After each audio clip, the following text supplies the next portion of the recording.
তো বন্ধুরা, এখানে আজ গোসাই বাবার পুজো হচ্ছে। এই জায়গাটার নাম হচ্ছে খোসনাতর জামুন।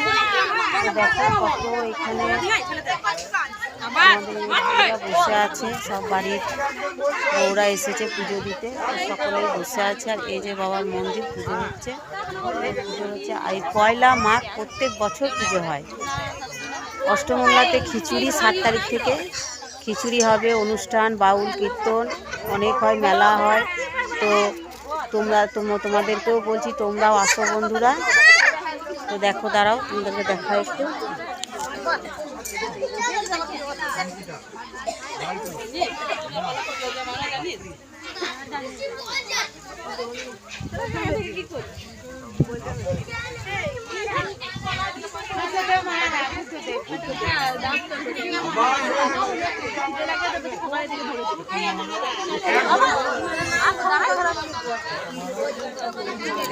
এই জায়গাটার মধ্যে মেলা বসে বন্ধুরা, তোমরাও চলে এসো। টাটা।